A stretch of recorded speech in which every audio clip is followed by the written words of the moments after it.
पता चला कि किसी ने मेरे फादर पर अटैक कर दिया और उनकी डेड बॉडी कॉलोनी के गेट पर पड़ी हुई है। मेरे सामने एक ऐसा चक्रव्यूह सा रच दिया गया था जिसको भेदना नामुमकिन सा पड़ रहा था।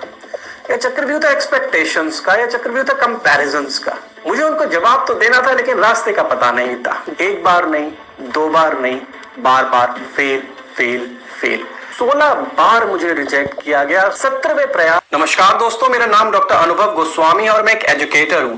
मैं एक ऐसा एक्स प्रोबेशनरी ऑफिसर भी हूं जिसने बैंक पीओ का एग्जाम एक बार नहीं, दो बार नहीं, बल्कि 4 बार क्रैक किया है। एसबीआई पीओ 2013, 2014 और 2015 को मैं 3 बार कंसेक्यूटिवली क्रैक कर चुका हूं। अगर आपको मेरी बातें सुनकर ऐसा लग रहा है कि मैं एकेडमिकली बहुत ही ब्रिलियंट स्टूडेंट रहा हूंगा या क्लास का टॉपर रहा हूंगा, तो ऐसा बिल्कुल भी नहीं है। अगर मैं आपसे कहूं कि 12वीं कक्षा तक कभी भी किसी भी विषय में मेरे 60% मार्क्स भी नहीं आए, तो शायद आपको मेरी बातों पर भरोसा नहीं होगा।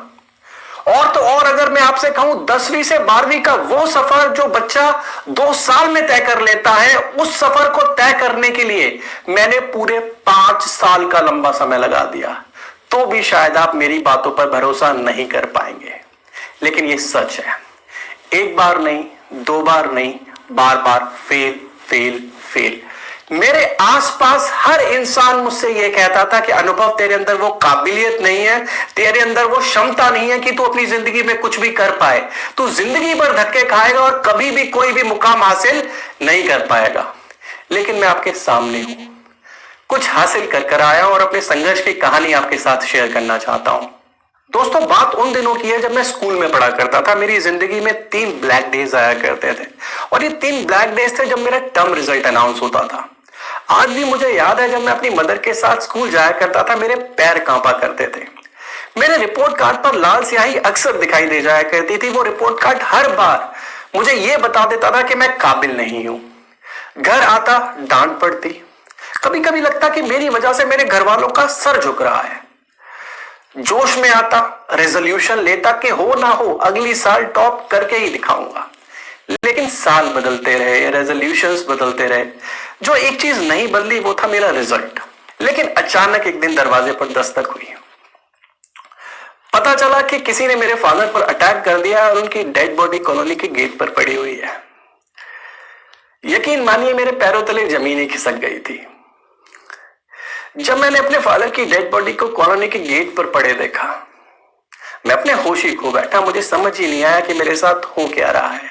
मेरी तो जैसे जिंदगी खत्म हो गई थी। भगवान ने मुझसे बिना पूछे मेरी जिंदगी का सबसे इंपॉर्टेंट हिस्सा मुझसे छीन लिया था, और इस बात को मैं एक्सेप्ट नहीं कर पा रहा था। नतीजा यह हुआ कि मैं गुमसुम रहने लगा, डिप्रेस रहने लगा। दिन भर आंखों से आंसू छलकते रहते, कुछ ना कुछ सोचता रहता। मेरी जिम्मेदारियों का एहसास मेरे रिश्तेदारों ने उनके अंतिम संस्कार से पहले करा दिया था और मुझे बचपना छोड़ने की हिदायत भी दे डाली थी। मेरी जिंदगी में कोई भी एस्पिरेशन ही नहीं रह गया था। मान लो मेरी जिंदगी ब्लैंक हो गई थी। मैं इस बात को एक्सेप्ट ही नहीं कर पा रहा था कि मेरी जिंदगी से एक बहुत इंपॉर्टेंट हिस्सा जो है वो खो चुका है। नतीजा ये हुआ, मैं एमलेस हो गया। पढ़ाई में दिलचस्पी पहले से ही नहीं थी और भी खत्म हो गई। पहले कम से कम फर्क तो पड़ता था रिजल्ट का, अब वो भी पढ़ना बंद हो गया। नतीजा हुआ, 12वीं का एग्जाम हुआ और मैं बिना किताब खोले उस एग्जाम को देकर आया। जो एक्सपेक्टेड था वही हुआ, मैं फेल हो गया। सही मायने में बताऊं तो मुझे 1% फर्क भी नहीं पड़ा अपने फेलियर का। इसका कारण बहुत ही सिंपल था कि मेरे को अपने को लेकर कोई होप ही नहीं रह गई थी, कोई एस्पिरेशन ही नहीं रह गया था। लेकिन हाँ, एक चीज हो गई थी, मेरे ऊपर फेलियर का टैग लग चुका था। मेरे रिश्तेदारों ने मुझसे क्वेश्चन करना शुरू कर दिया था। कोई मुझसे कहता, अनुभव क्या तुम पूरे दिन घर पर पड़े रहते हो, तुम्हें शर्म नहीं आती, तुम्हारी माँ काम पर जाती है और तुम यहाँ पर आराम करते हो। तो कोई मुझे कुछ और ताने मारता। मैंने घर से बाहर निकलना बंद कर दिया, कमरे में बंद रहता। मेरे संघर्ष को कोई नहीं समझ पा रहा था और ना ही मैं किसी को इस बात का एहसास करा पा रहा था। हालात ये हुए कि मैं डिप्रेस रहने लगा। डिप्रेशन इस लेवल तक गया कि मेरा मेडिकेशन चलने लगा। मेरे सामने एक ऐसा चक्रव्यूह सा रच दिया गया था जिसको भेदना नामुमकिन सा मालूम पड़ रहा था। यह चक्रव्यूह था एक्सपेक्टेशंस का, यह चक्रव्यूह था कंपैरिजंस का। देखिए, हर इंसान की जिंदगी में एक समय ऐसा जरूर आता है जहां उसको ऐसा लगता है कि वो किसी भी चीज के काबिल नहीं है। लेकिन यह समय होता है निर्णय लेने का। निर्णय लेना होता है कि हमें घुट घुट कर मर जाना है या कुछ ऐसा करना है कि आप हर इंसान को जवाब दे पाओ। शायद मेरी जिंदगी का वो समय आने वाला था। मुझे आज भी वो इंसिडेंट याद है जब मैं क्लास 12वीं को रिपीट कर रहा था और मुझे मेरी इंग्लिश टीचर ने असाइनमेंट के तौर पर एक प्रेजेंटेशन बनाने के लिए दिया। यह एक ग्रुप प्रेजेंटेशन था, मेरे साथ मेरा दोस्त था। प्रेजेंटेशन का थीम था कि हमें अपने अपने एम्स और एस्पिरेशंस के बारे में बताना था कि जिंदगी में आगे बढ़कर हम क्या करना चाहते हैं, क्या अचीव करना चाहते हैं, हमारे गोल्स क्या हैं। मेरी जिंदगी मीनिंगलेस थी, डायरेक्शनलेस थी उस पॉइंट ऑफ टाइम पर। ना ही कोई एस्पिरेशन था और ना ही कोई गोल था, लेकिन मजबूरी थी। असाइनमेंट बनाना था, प्रेजेंटेशन भी देना था, तो जोड़ तोड़ करके दोस्त का नकल करके मैंने भी वहां पर लिख दिया कि मैं एक बैंक मैनेजर या बैंक ऑफिसर बनना चाहता हूं। प्रेजेंटेशन का वक्त आया। जैसे ही मेरा प्रेजेंटेशन खत्म हुआ, मेरी टीचर ने मुझे एक रिमार्क दिया जो मुझे आज तक याद है। उनका कहना था कि अनुभव, क्या तुम्हें पता है कि बैंक मैनेजर बनने के लिए पहले तुम्हें क्लास 12th को पास करना जरूरी है। इतना कहते ही वो मुस्कुरा उठी और पूरा क्लास हंसने लगा। यकीन मानिए, जितना बेइज्जत उस दिन मैंने खुद को फील किया उतना कभी जिंदगी में नहीं किया था। उनके शब्द मेरे दिल में तीर की तरह चुभ गए थे। मेरी आंखों से आंसू छलक आए थे। घर पर जाकर मैं पूरी रात रोता रहा, लेकिन एक जुनून सा जन्म ले रहा था। मन किया कि उनको एक दिन साबित तो जरूर करके रहूंगा, एक दिन बैंक मैनेजर जरूर बन के दिखाऊंगा। लेकिन जो आप सोचते हैं, हम अक्सर सोच तो लेते हैं, लेकिन उसको पूरा करने के लिए जो जर्नी हमें तय करनी होती है उसके लिए हम तैयार नहीं होते हैं। और वही मेरे साथ भी था। मुझे उनको जवाब तो देना था, लेकिन रास्ते का पता नहीं था। जोड़ तोड़ कर पढ़ाई करना शुरू किया, थोड़ा बहुत मेहनत की, लेकिन 55% के साथ ही मैंने 12वीं क्लास भी पास की। एजुकेशनल बैकग्राउंड बहुत वीक था, ना ही जॉब सेक्टर की कोई खास नॉलेज थी। ट्राई करने लगा, बीपीओज में अप्लाई किया, 16 बार मुझे रिजेक्ट किया गया। सुबह 10 बजे बुला लिया जाता और शाम को 6 बजे यह कहकर भेज दिया जाता कि नेक्स्ट डे कॉल करेंगे। ना ही वो नेक्स्ट डे आता और ना ही वो कॉल आता। मेरा संघर्ष जारी था। 17वें प्रयास में एक बीपीओ ने मुझे सेलेक्ट किया और मेरी नौकरी की शुरुआत हुई। भर स्ट्रगल कर अपने टारगेट्स पूरा करने की कोशिश करता। ऐसे इंसिडेंट्स भी आए जहां पर मेरे परफॉर्मेंस पर सवाल उठाया गया। कभी कभी अपनी काबिलियत पर भी शक हुआ। ऐसे मौके भी आए जहां पर मेरी सैलरी क्रेडिट नहीं की गई। यकीन मानिए, मेरे लिए बहुत ही मुश्किल समय था, लेकिन मेरे सामने दो ही रास्ते थे। या तो जो प्रेशर मेरे ऊपर था उसके नीचे दब कर कॉम्प्रोमाइज कर लूं, दूसरा रास्ता था उस प्रेशर को सीढ़ी बनाकर कुछ ऐसा कर जाने का जिसका एक्सपेक्टेशन किसी ने मुझसे ना किया हो। और मैंने दूसरा रास्ता चुना।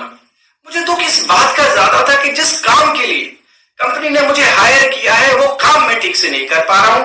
मेरी ऑर्गेनाइजेशन में हर इंसान मुझसे बेहतर है और वो पहला मौका था जहां पर मैंने दूसरों से बेहतर बनने की चाह अपने अंदर देखी। वो पहला मौका था जहां मैंने रियलाइज किया कि मुझे दूसरों से बेहतर बनना है, अपनी कंपनी में टॉप परफॉर्मर बनना है। मेरे अंदर बेहतर बनने की चिंगारी जन्म ले चुकी थी। अब समय था उस चिंगारी को आग में बदलने का। मैं अपने ऊपर काम करने लगा। मैंने ऑफिस में 18 घंटे बिताए, केस स्टडी सुनी, बहुत सारे ऑडियो कॉल सुने। कहते हैं ईमानदारी से की हुई मेहनत कभी भी व्यर्थ नहीं जाती, और मेरे साथ भी ऐसा हुआ। मेरी परफॉर्मेंस में सुधार आने लगा, कंप्लेंट्स कम आने लगी, 2-4 मौकों पर अप्रिशिएट भी किया जाने लगा। और यहां से मेरी लाइफ का टर्निंग पॉइंट स्टार्ट हुआ। मेरी लाइफ का सबसे डिफाइनिंग पार्ट मेरी जॉब के 8वें महीने में आया, जहां पर मुझे एम्प्लॉय ऑफ द मंथ के नाम से नवाजा गया। यकीन मानिए, वो जिंदगी का पहला मौका था जहां पर मैं सबसे ऊपर चढ़कर आया था और हर इंसान मुझसे नीचे खड़ा हुआ था। एक ऐसा मौका था जहां पर मैं प्रूव कर पाया था कि मैं बाकी सबसे बेहतर हूं। मेरा कॉन्फिडेंस बढ़ चुका था। इस बड़े हुए कॉन्फिडेंस का रिजल्ट मेरे काम में, मेरी परफॉर्मेंस में दिखाई दे रहा था। 2.5 साल के समय के अंदर मैं उसी कंपनी में एक एग्जीक्यूटिव से असिस्टेंट मैनेजर ट्रेनिंग बना। मुझे रियलाइज हुआ कि दिल्ली जैसे बड़े शहर में बिना किसी के सपोर्ट के अगर मैं इतना कुछ कर पा रहा हूं, इतनी सारी चीजें मैनेज कर पा रहा हूं, एक अच्छी ऑर्गेनाइजेशन में अच्छे पद पर काम कर पा रहा हूं, तो अगर मैं अपनी मेहनत को सही डायरेक्शन में लगाऊं तो क्या पता ऐसा कुछ कर जाऊं जिसकी उम्मीद किसी ने भी मुझसे ना की हो। और आप सब जानते हैं कि हमारे देश में जो वैल्यू गवर्नमेंट जॉब की है वो किसी की भी नहीं है। दूसरा सबसे इंपॉर्टेंट कारण मेरा यह रास्ता चुनने का यह था, वो टीचर का किया हुआ कमेंट मेरे दिमाग में बस गया था, वो मेरे दिल में लग गया था। उनको साबित करने के लिए मैंने अपने हौसलों को बुलंद किया और इस फील्ड में कूद गया। 10 घंटे की नौकरी और 4 घंटे का ट्रैवल, सुनने में ये जितना कठिन मालूम पड़ता है, वाकई में उससे भी कहीं ज्यादा कठिन था। मेरे साथ सबसे बड़ी वीकनेस ये थी, कभी भी मैं 10 मिनट से ज्यादा किताब के आगे नहीं बैठा था। मैंने बहुत रियलिस्टिक प्लान्स बनाए।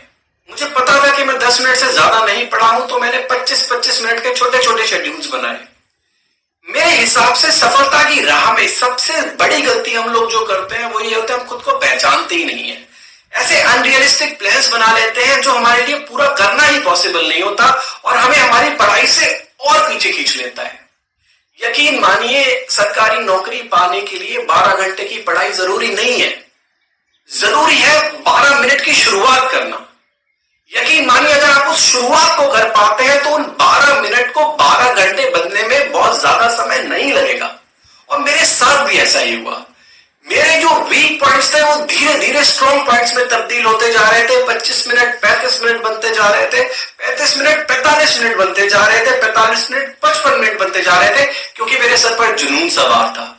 मेरे सर पर जुनून सवार था कुछ कर दिखाने का। मेरे सर पर जुनून सवार था हर इंसान को जवाब देने का। अब मैं पीछे हटने वाला नहीं था, मैं तैयारी कर रहा था। मेरा एक स्ट्रॉन्ग पॉइंट था जिसका मैंने भरपूर फायदा उठाया, और वो स्ट्रॉन्ग पॉइंट था दूसरों से बेहतर बनने का। मेरे काम ने मुझे सिखाया था कि मैं दूसरों से बेहतर बन सकता हूं अगर मैं ट्राई करूं। बस मुझे अपने अंदर वो कंपटीशन वाली फीलिंग लेकर आनी थी, और उस फीलिंग लाने के लिए मैंने एक ऑफलाइन टेस्ट सीरीज ज्वाइन की। 3000 बच्चे हर सप्ताह उस टेस्ट में बैठते, एक रैंकिंग बनती। शुरुआत में आज भी मुझे याद है, जब पहली बार उस टेस्ट को देने के लिए गया तो 2453 की रैंकिंग आई थी मेरी। लेकिन यकीन मानिए, मैं जरा भी मायूस नहीं हुआ, क्योंकि मेरे काम ने सिखाया था मुझे ऊपर उठना। मेरे काम ने सिखाया था कि अगर मैं मेहनत करूंगा तो इस 2453 को टॉप 50 में भी ले जाकर जाऊंगा। शायद एक दिन ऐसा भी आएगा कि नंबर 1 पर मैं बैठा आऊंगा। मैंने मेहनत करना शुरू किया। 5 महीने के भीतर मैं टॉप 500 में था। मैं डेली का स्टडी शेड्यूल नहीं बना सकता था क्योंकि मैं काम कर रहा था। मैंने वीकली शेड्यूल्स बनाए। वीकली तौर पर 35 घंटे की पढ़ाई करना शुरू किया। वीक में 35 आवर्स में अपनी स्टडीज को डेडिकेट करता ही था। ट्रैवलिंग टाइम डेडिकेट करता था। 30 मिनट का जो लंच होता था उसको भी कोशिश करता था कि 15 मिनट में कैसे भी निपटा दूं। हर एक सेकंड मेरे लिए इतना कीमती बन चुका था। सोचता था कि कुछ भी, थोड़ा सा भी समय मिल जाए, थोड़ा सा भी हिस्सा मिल जाए, उसको मैं यूटिलाइज कर लूं। मेरे अंदर एक नया इंसान जन्म ले चुका था जो मेहनत करना चाहता था, जो खुद को प्रूव करना चाहता था, जो कॉन्फिडेंस से भरा हुआ था, जिसको पता था कि जो सपना वो देख रहा है उसको वो पूरा करके ही मानेगा। कुछ इसी कॉन्फिडेंस के साथ मैं 2013 में अपने पहले एग्जाम में बैठा।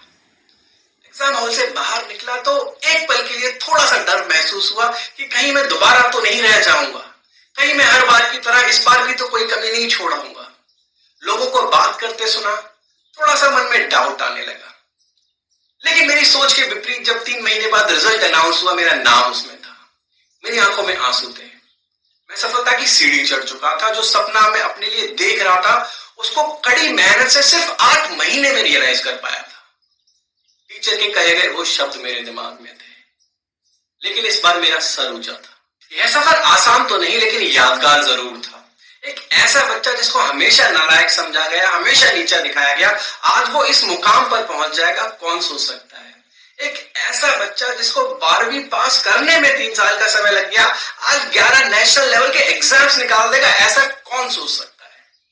दोस्तों, बस इतना कहना चाहूंगा कि अगर मैं कर सकता हूं तो आप भी कर सकते हैं। एक एक बच्चा जो मुझको सुन रहा है उसके अंदर यह काबिलियत है कि वो जो सोच ले, जो सपना देख ले, उसको वो पूरा कर सकता है।